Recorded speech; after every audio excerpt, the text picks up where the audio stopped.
슬기로운 한우 생활입니다.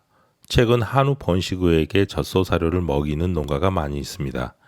한우에게 젖소 사료를 먹이려는 선택은 사료값 인상으로 인해서 가격 대비 에너지가 높은 사료를 먹이려는 이유도 있고, 번식 효율을 개선하기 위해서 번식우에게 더 높은 수준의 에너지를 공급해야 한다는 이유도 있습니다.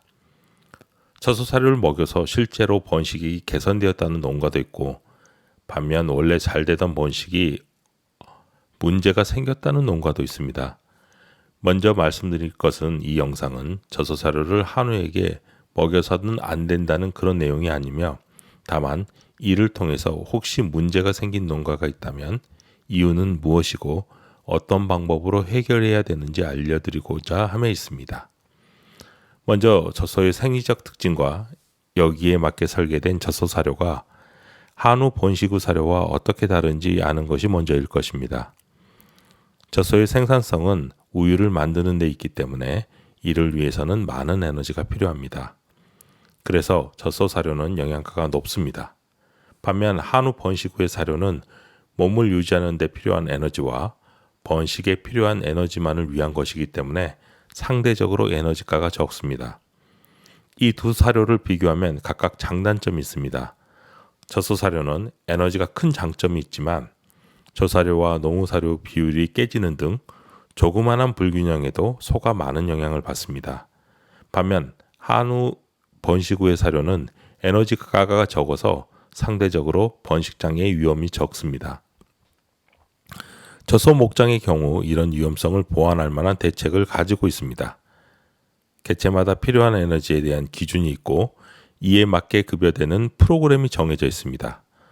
또한 사료 급여기 등을 통해서 개체마다 다른 수준의 사료를 급여하는 것도 가능합니다. 또한 번식의 문제를 해결하기 위해서 대부분의 농가는 한 달에 한두 번 초음파 번식 검진을 실시합니다. 이를 통해서 문제가 되는 번식 문제를 해결합니다.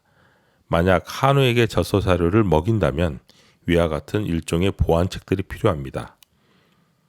실제 제가 알고 있는 두 곳의 한우 농장은 젖소 사료를 먹이면서 다음과 같은 방식을 취합니다.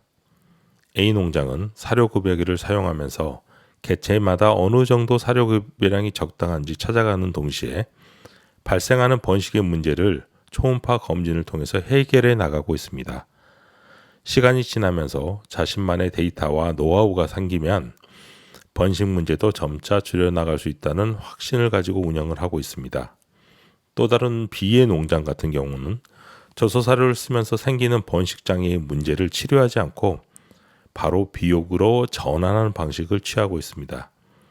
이런 판단을 하는 이유는 번식이든 비육이든 하루라도 빨리 이루어진다면 절대 손해가 아니고 여러 가지 복잡하게 신경 쓸 필요가 없다는 이유 때문입니다.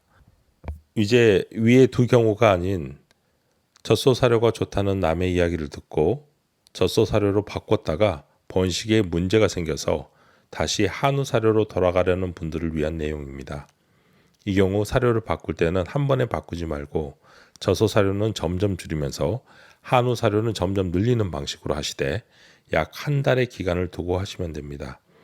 이렇게 사료를 바꾸더라도 바로 번식의 문제가 해결되지 않고 최소 3달의 기간이 필요한데 이건 크게 두 가지 이유 때문입니다. 첫 번째, 사료를 당장 바꾸더라도 몸속에서 자라는 난자는 오랜 기간 동안 기존의 영양 상태의 영향을 많이 받기 때문입니다.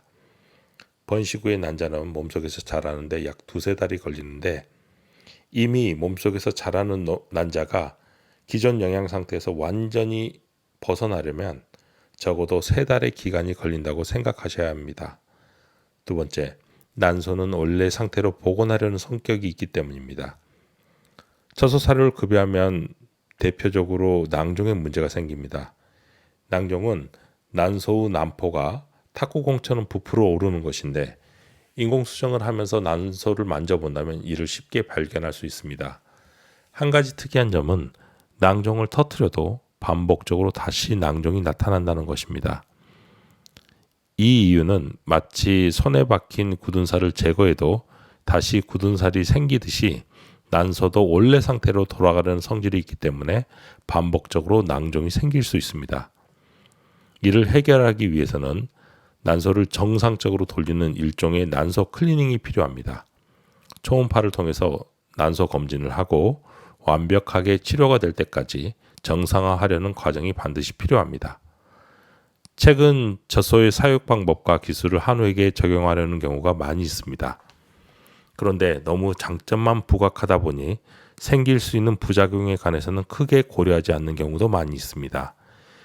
모든 사양 관리는 농장의 환경과 여건에 따라 달라지기 때문에 변화를 주기 전에 과연 나에게 이것이 맞는 방식인가 꼼꼼히 따져보시고 결정하시길 바랍니다.